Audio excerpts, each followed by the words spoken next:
I think architect is the profession of the thinker. We think a lot for different level of understanding to observe our daily life, but also good architect has good sense of observation and also sense of creation, which can connect between what you see and what you create.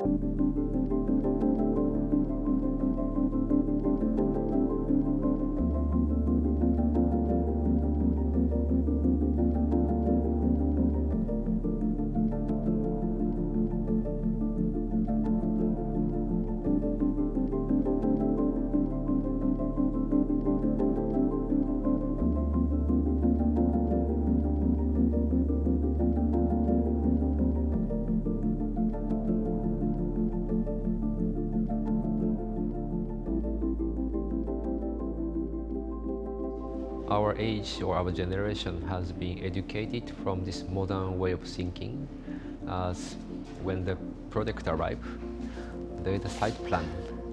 Site plan is white. You have a tabula rasa of the frame of the boundary. Inside you can do anything. Can be housing, can be museum, or can be office building if people ask you to do it.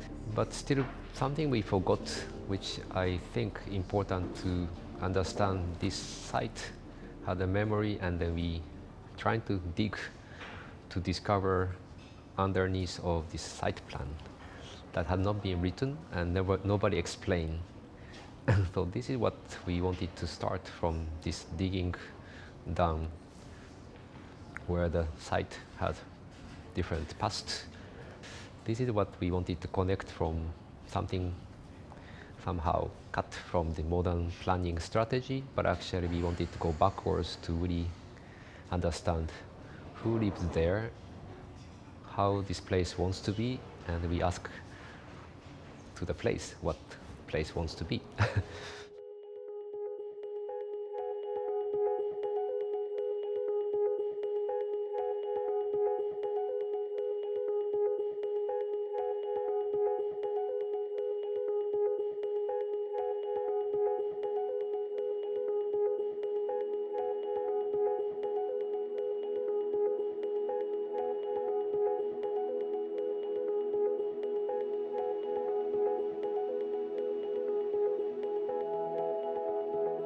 Any project, when we start from this research, that is called archaeological research, to find memory from this project, to where the memory would be beneath of our underground world. And as if archaeologists going to the desert, there is nothing on the field. But we don't know why they dig and then dig and dig to discover sometimes staircase, sometimes walls, sometimes the pots that never been written our history. But because of they start digging to collect, to understand who made these pots or who construct these walls and who came to arrive this land to start constructing technology. So this is not only particularly this place, but there are exchange from different civilizations, different exchange of people. By digging this kind of memory to start understanding, to associate what happened before and what has been brought it into the culture, and then that visually speaking from images, but also all the research are more archaeologically or scientifically analyzed to understand from different cultural point of view. So images are beginning, comes from the books or comes from the internet, which also collect very fast to accumulate different way than the books. So both are very important. The images are at the beginning for us to inform, to be the inspiration. But since we are working as an international collaborator, the same images that we associate, we fantasize very different from the way other Europeans or other French or Italians to the Japanese or Taiwanese or So the way we see the words through the image is a very different way of our background. Therefore, this image becomes sort of map of our way of thinking, and then to discuss about the base of like almost a sketch on the wall canvas. So this 20th century of modernism was the driving force to create the future. And this future has to be new and forgetting the past and free from the power, freedom from the religion, and freedom from the built society to be exploring for our future. But we forget so much things and we lost many things. And so our challenge as an architect always think for the future, but we cannot imagine even 10 years later. So we think to go backwards even 100 years ago, to see the past, to see what happened in our life, what has been built up from our life before modern time, to learn and to look at the life of the people and to not giving importance to the history or past, but actually memory is a living life that we trying to bring onto today and then trying to continue from the past to the future. After thinking all this approach to understand the history that we cannot change, and history is very heavy, and they tell you what is history about. And we agree and we think this is very important for our human history. It's been constructed to our society and we should not change. But our interest is memory. Memory is not always written in the history, and history is always linear way to understand the way it's been written. But sometimes people looking at the opposite side of the world, these histories are not same way of history that other people has.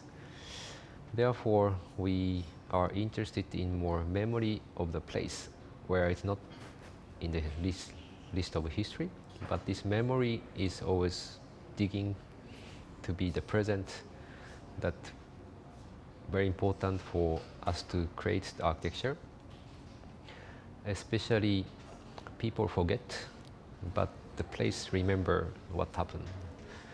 So we wanted to bring this memory to the present time, and also memory moves from when it's been excavated, when it's been rebuilt of the present time. When we speak about place, we know this is a place, and you know this feel like you're in a place. And also when you talk about space, somehow you can frame to feel like, oh, that's the space, and you can measure, you can kind of think about the space. But when you think about how to find a place in the space, it's very ambiguous. In 20th century, we built a lot of spaces, but we lost a lot of place. And so somehow this sense of place that has been lost it. There are a lot of airports or factories or mass production of supermarket. You don't feel the place anymore. So this is sort of opposition of the place where you feel there are something, you have sensitivity of, you feel the placeness. But this production of the package of space as a product, it's been massively produced and massively repeated, and then infinitively you can keep creating space and more space and more space to be able to construct. This is one of the challenges as an architect. How do you see this creation of a lot of space and space and space, and how we believe architecture to create a place for people? So this is we are trying to challenge.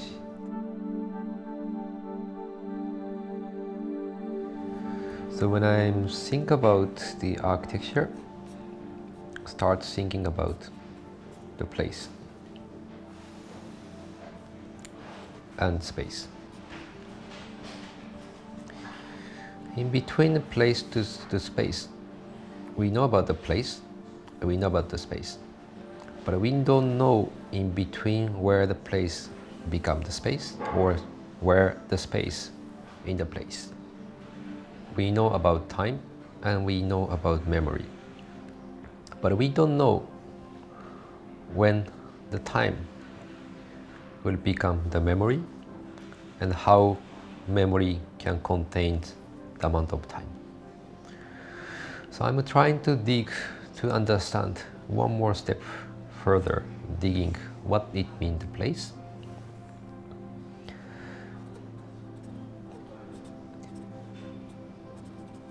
It is about singularity.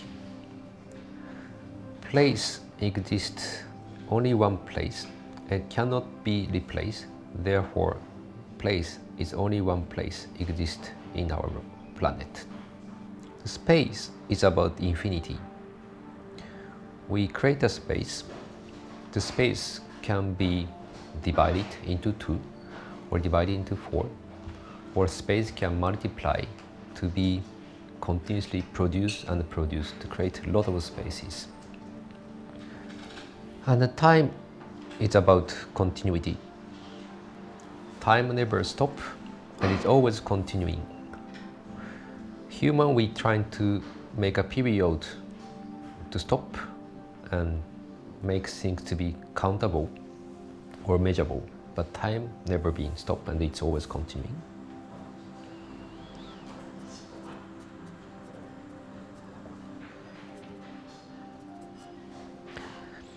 And the memory is about collectivity. It's called collective memory. It's not only one personal memory, but our human being, it's being accumulated from generation to the generation and continuing all this collectiveness of our human dignities are made us to live our life.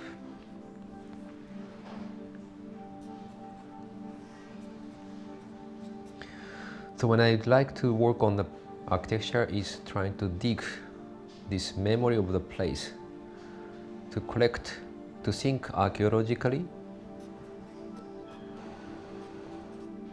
to create slowly archaeology become architecture for the future.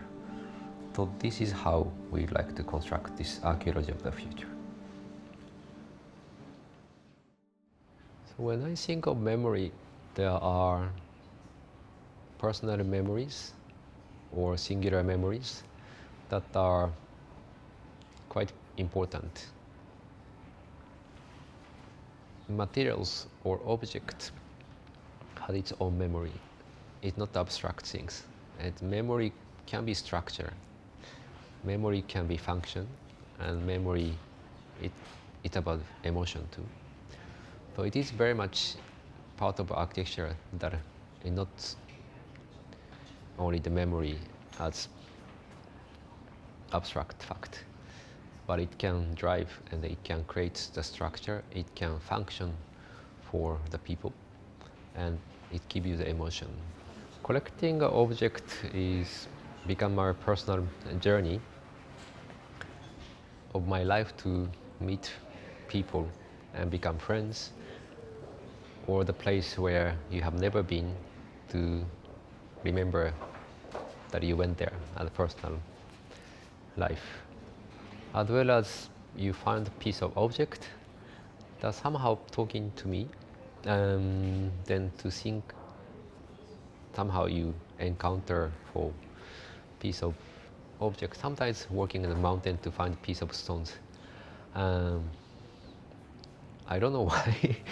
And to have a chance to keep it part of your life, then because of this, somehow taking this one, collecting the object, almost found the object, bring back to home or bring back to our atelier, to be surrounded by this piece of memory of the object that are somehow keeping it part of the life, and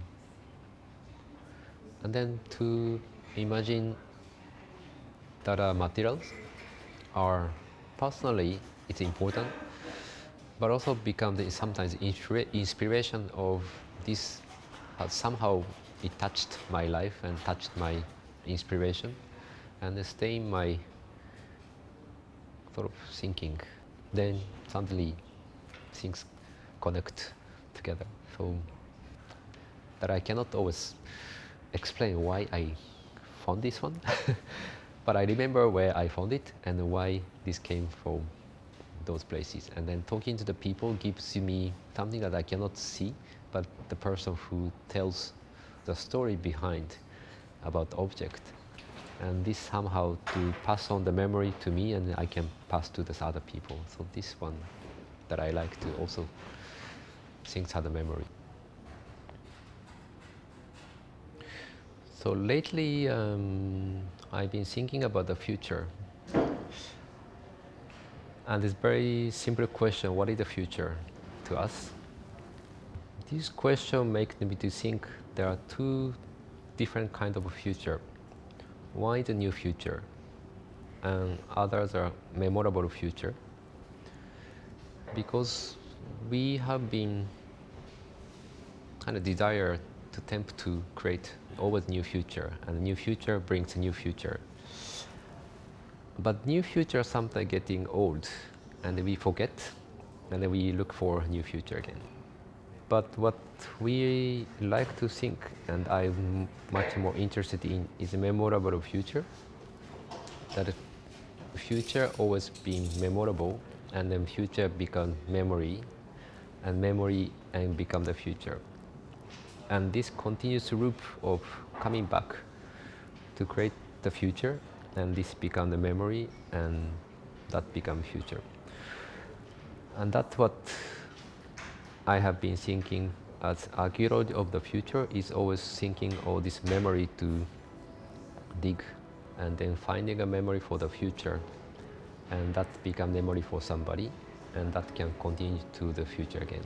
So this is nothing to do with new and old, but it becomes always continuous idea for carrying our life to be.